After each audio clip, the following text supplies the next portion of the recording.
Welcome to the Intuitive Hour with psychic medium, author, and intuitive life coach, Michelle Beltran.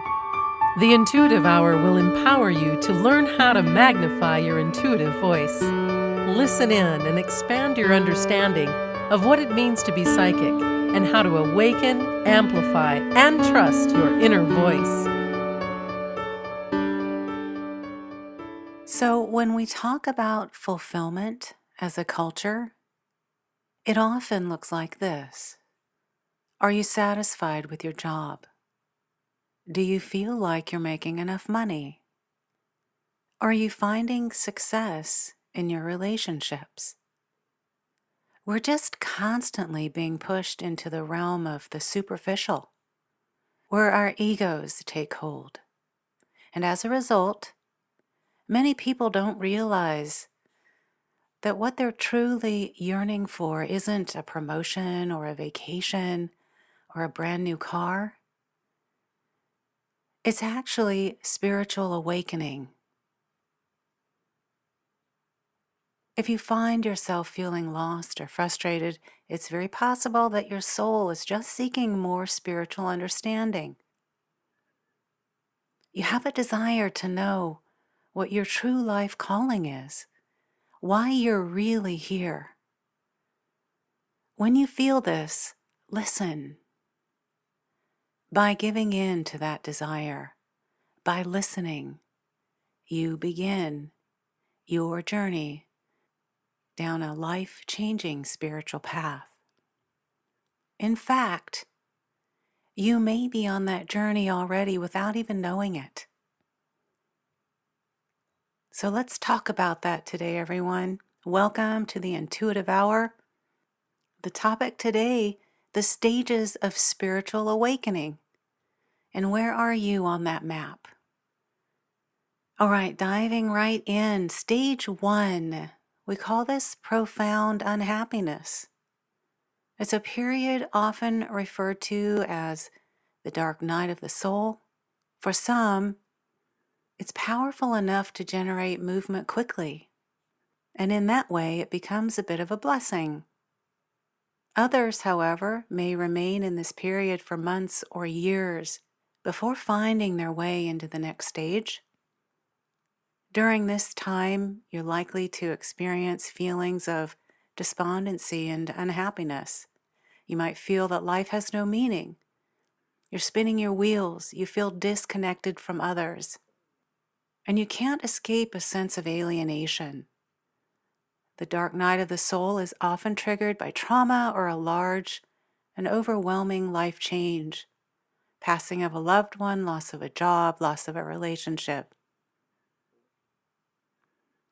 Stage 2, shifting belief systems. So this second stage involves a release of former beliefs, but it doesn't always lead to new and empowering beliefs. And instead, you might start to see through the lies, we can call them, that you've been told that kept you complacent in your own suffering or suffering of others. This stage can also involve feelings of alienation, and you might find that you're filled with anger or distrust. You might find it hard to relate to others, but still seem unwilling to open their eyes to a larger truth. Stage 3. Here's your search for answers. So in this third stage, you'll find the inner conviction, the inner knowing, a deep sense that there must be some higher meaning. Yes, there is suffering in the world, but you're sure that there is also purpose and joy to be discovered. So this becomes a time to turn to spiritual podcasts or learning or blogs or books. It's a time to just immerse yourself in spiritual information and growth. A time to start asking questions. Even if you're not sure, you'll find the answers. There can be both frustration and hope in this stage. Stage 4. The dawn of spiritual breakthroughs. Here's a sense of leaping forward.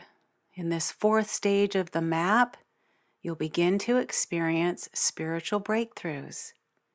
You might discover an intuitive life coach or support system or group that offer you guidance. Your existential suffering finds some relief as you begin to connect with your higher self and the world around you. You begin to listen to it, your higher self and your subconscious. It guides you, it keeps you right, and you trust it. So don't be fooled into thinking that you have reached or achieved true enlightenment here. You're going to have feelings of joy and awe that may lull you into the belief that you have completed your journey. The reality is we're all a work in progress, and it continues. This is a time to lean into your deepening levels of understanding and not come to a standstill.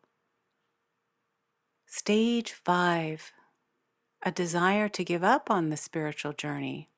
You may or may not go through this, but some do. There'll come a point when you desire to turn your back to spiritual growth and momentum, your spiritual journey, and return to old patterns and beliefs. You may sense that spiritual enlightenment requires you to relinquish your ego's sense of control and forget that this is a positive thing. After all, your brain is still wired to seek control at all times, as if controlling yourself and others can protect you from the darker sides of life.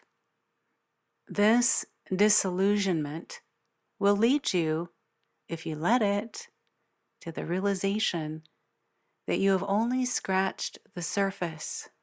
While this can bring some frustration and fatigue, it can also bring about a desire to push forward with renewed vigor. Do that if this stage comes to you. Stage 6, deeper soul work. So during this 6th stage, you are no longer satisfied with surface level spiritual work that keeps you in a state of joy and awe. You're well aware that pain is a large part of our collective existence, and you're ready to understand your own sources of pain. You commit to practices like shadow work or inner child work, and you'll emerge from the trenches stronger and more in touch with yourself. So here's where you do the work, unabashedly. You may become a serious learner or teacher of intuitive development or coaching. You're becoming aware that you have intuitive gifts, and that can bring you deeper levels of consciousness, and you're ready for it. Stage 7, our last stage, integration and boundless joy. It becomes very natural to integrate the lessons you've learned throughout your spiritual journey into your daily life at this point. You've successfully relinquished all of your old beliefs, and you no longer think about life through the lens of the singular or the ego. You know deep down that life is about the collective, and you're now living for the collective good. This stage of full spiritual awakening may take time to achieve, but it's entirely attainable. You'll think you've reached it many times, only to discover that you're back on an earlier stage of the cycle. The spiritual path is not linear, and it's normal to move back and forth between stages in pursuit of this final awakening. But once you're here, you are here. And you'll find that joy is easier to access because it isn't limited to fleeting experiences or materialistic goals. There can still be sorrow or darkness or pain or discomfort in this stage, but your sense of self remains firm no matter what life throws you. There are many levels of understanding that we move through in our lifetimes, everyone. Most of us are somewhere on the path, to a spiritual awakening, whether we realize it or not. Ask yourself, where do you fall on the map? And how will you take steps to move forward? There are many ways that you can move the process along and avoid getting stuck in one stage. One of them is to work toward your own intuitive and psychic development and use it to guide you. Trust it. Also, as you explore spiritual awakening, I highly recommend learning about brain waves, electrical signals that originate from the brain and travel through the body. They consist of alpha, beta, theta, and delta. Learn about that. Bring that into your study and your practice. The power of brain waves is an amazing tool to help you become the person you want to be, and by understanding the different types, how to control their frequency and learning how to use it, it can change your life. Delta wave music in particular helps us find the deepest level of relaxation, meditation, and even sleep. This is the slowest type of brainwave, and through delta waves, you can access your subconscious mind, gain insight into yourself, and receive spiritual messages you are meant to know. Delta waves allow you to tap into your deeper levels of creativity and intuition. It increases the flow of energy between the conscious and the unconscious part of your brain. So use it, study it, learn about it.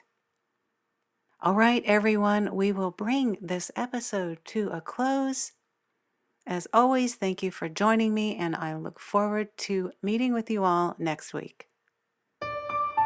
If you enjoyed this episode of the Intuitive Hour, please consider following, rating, and reviewing the podcast at Apple Podcasts or wherever you listen. You're welcome to access Michelle's free controlled remote viewing exercise that will empower you to uncover answers to your burning questions about lost objects, events, or people in the past, present, or future. Visit michellebeltran.com to access this free offering and rediscover what was once lost.